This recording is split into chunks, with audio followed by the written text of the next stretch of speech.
আজ হচ্ছে কার্তিক পুজো, তো তোমাদেরকে আমি কি বলবো, কার্তিক ঠাকুর বর দিয়েছে না লক্ষ্মী ঠাকুর বর দিয়েছে আমি বুঝতে পারছি না।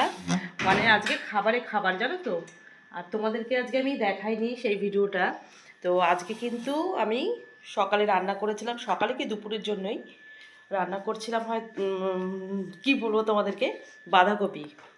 তো বাঁধাকপি করবো দেখে সেটা সেদ্ধ বসিয়ে দিয়েছি, সেদ্ধ হয়ে গেছে, ডালও সেদ্ধ হয়ে গেছে, আমার অলরেডি ভাতও হয়ে গেছে।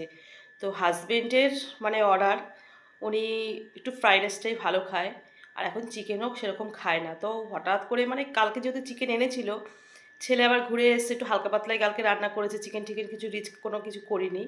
তো হাজব্যান্ড ভেবেছে আজকে চিকেনটাই হচ্ছে। তো ও ফোন করে বলছে যে আজকে ফ্রাইড রাইস আর চিকেন কষাই হবে, বেগুনি হবে সাথে। তো হাজব্যান্ডের কথা আর না করতে পারলাম না। তো সেই সব বাঁধাকপি সেদ্ধ, ডাল সেদ্ধ, ভাত সব কিন্তু হয়ে গেছে। তো সেগুলো আর সম্পার ঠাম্পার কিছু দিইনি, সেগুলোই রয়েছে।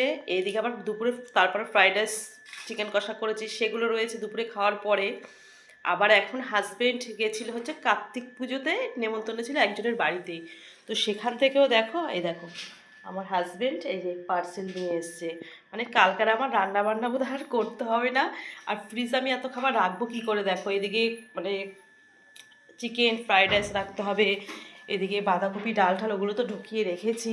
মানে কালকে আমার ভাতও করতে হবে না, বুঝেছো। যেহেতু আমার দেখো আজকে রান্নার, আজকে খাওয়ার জন্য ভাত করে নিয়েছিলাম, তো কালকে হয়তো জলে ফুটিয়ে নিলেই হবে।